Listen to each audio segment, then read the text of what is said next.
Hey दोस्तों, welcome with Coding with Ajay Yadav and we are learning Golang. In our last tutorial we studied about the variables, branching and the loop. In this session we will study about how real numbers are being handled in the Go language. So let's start. So first, how we will declare the floating values in Golang. So let's say we will try hands-on, everything will be hands-on therefore. So for example, in order to declare a floating value, how you declare? We know that we can declare it like this, where days, and we can assign its value. For example, 20.34. This is a value that we assigned. So that we have studied earlier. There is a shorthand notation as well. So you can type it like days. This is a shorthand operator, and you can again assign it like 234.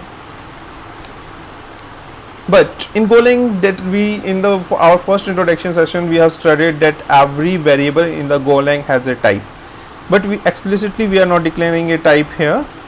So we can declare variable with specifying a type as well. For example, days float 64 is equal to 20.34, right? Okay. So in the above two lines we have not specified the type, but in this line we have specified the type. How? In the above line the compiler knows its type.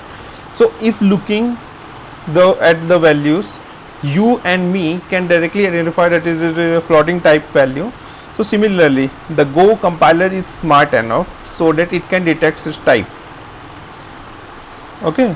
So in this line, even you have specified this type for this variable, Go compiler say that this is a redundant information. I actually don't need this information because I have already predict what its type is. In what cases you have to specify the type? For example, if you want to declare a variable, let's say a and says the tab. Now compiler will read this value and say that this is a integer value, but you wanted to declare it as a float value. So in that particular cases, you have to explicitly specify its type. Got it? Okay, let's go back to our slides. If you declare a value as a whole number and it does not specify a types, then what will happen? The compiler will say that it ends. If you want to it as a float value, then you have to specify its type. That's what we have done currently. Okay, what is single and double precision in the numbers? So let's again see it with a hands-on experience. Okay, if I will declare a variable var a with floating type 64, its value as, let's say, math dot. Okay, another variable I declare as the float 32, and it's again the same math dot by its value. Now we will print. We know that using the println we printed the variable a, fmt dot println, we printed the another variable b. So let's see the output. Let me clear the screen for you. Now let's run go real. Okay, whenever we have taken the float 32, in that particular case it is printing values with certain, for example, let's say 1 2 3, it is 7. So 7 digits after the decimal it is printing, and in this above case where the declare is floating 64, it is printing total 14 digits after the decimal. So whenever it is taking the float 32, so that case that is known as the single precision, and when it is declared as a float 64, it is known as double precision. Yeah, what is the precision means? It means accuracy. It is more accurate value. So if it is, you are seeing the above one is the more accurate than the below one. Yeah, so now you know that the double precision value is more accurate than the single precision value. It has more digits after the decimal. Okay, so now let's go to the next slide. What is zero values? So for example, you have different types in the Golang. Whenever you declare a value and you don't initialize it with any value, so by default they are initialized with certain values. Those values are default values, and the default values for each type is also known as the zero values. So let's again try an example for this.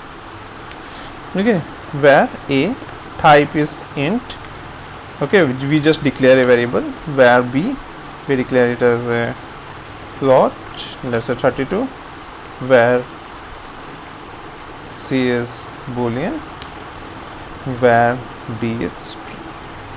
So we declare 4 variables. Let's say fmt dot println, we will print a, fmt dot println b, fmt dot println we are printing c, fmt dot println we are printing variable d.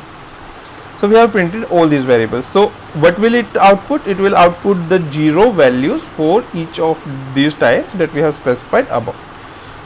So let's run. Okay, so 0 value for integer is 0, 0 value for float is also 0, 0 value for a boolean is false, and 0 value for a string is empty string. I think you got the idea. Let's say go to the next line. How you will display the floating points? So there are the different ways in which you can display a floating point, or you can say the real number. Floating is a programming term and real is a mathematical term. Okay, so let's say, okay, so let's say I declare a variable, let's say with the shorthand operator I say 1.0 and I divided it with the 3. Okay, now I want to print it. One way is, you know, always that in the println you can directly print a value. Now we will use the printf that you also studied in the last lecture. fmt dot printf. We studied using %v, we can print a value. I am putting /n for the next line, and you can print a value. Printf again. Here you can also use the %f, again /n for the new line, and here. So what is the difference between the %v and the %f? %f is more specific to printing the floating values, where the %v is using %v you can print any kind of the values. Okay, also there are some more fun here. For example, printf, you can also write like 0.2 %f, sorry, here percentage will be first, then 0.2f and /n for the new line again, and we are printing here. So what does it actually means? It means after the decimal you want only the 2 digits. Okay, so let's me show you the output. Let's clear the previous values, let's run it. Okay, if you see the first line, we are printing directly values. Here also we printed the values, so both the first and the second output are exactly the same. Here we use only the %f, so by default it considered it as the floating 32.32, and this printed it accordingly. Here the printf, we said that after the decimal we want only the 2 digits. So that's how it output look like. If you have any doubts, you can just put me any comment, I will respond to the. Okay, we got it. Now the floating point accuracy. So this one is interesting. Okay, so in mathematics you have seen that, let's say if I divide 1 by 3, the output is 0.33, right? But if I add 0.33 plus 0.33 plus 0.33, it becomes 0.99. Where is your 0.01 gone? Because this is not an accurate representation of 1.3.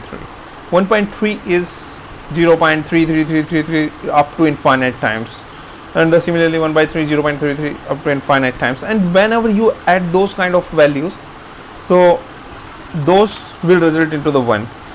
But in the computer the space is limited. Even if you have the float 64, you have the 64 bits to represent the number, and if you add it, yeah, there is some gaps.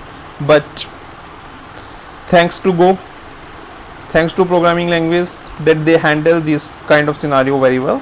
So let's see how it handled. Let's say we have 1.0 divided by 3.